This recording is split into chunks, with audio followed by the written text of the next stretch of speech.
The first reading, if you were listening, from Deuteronomy talks about the definition of a prophet.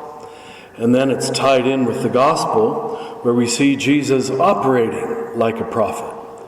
Now, let's define that, because the common definition of prophet isn't the correct one at all. Most of us think prophets foretell the future. That's not really the definition at all. A prophet is a truth speaker, especially one who speaks truth to power. And so, as Jesus says in the gospel, they're always killed, as he will be too. Because power doesn't like truth spoken to it. And so people who do it are always outsiders.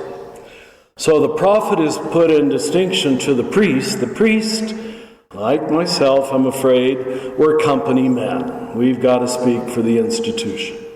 If you're too much of anything, you're too Democrat or too Republican or too American or too white or whatever. You usually just speak one small truth, whatever your group has agreed to.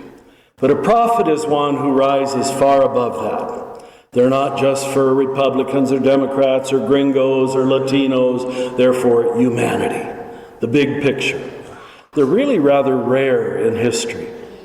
Some from our own history of the last century, names you might be familiar with: Will Rogers, Mark Twain, I'm told Eleanor Roosevelt. People who just spoke common sense, reality. And they don't belong to any group, so almost every group hates them, because everybody wants you to belong to their group. So that's what Jesus is doing here. And he's such a truth speaker. This gospel is from the first chapter of Mark. And wouldn't you know it, the first place where he exorcises a demon is not in the bar or the brothel, but in the synagogue. Oh my God. Devils aren't supposed to be in churches, are they?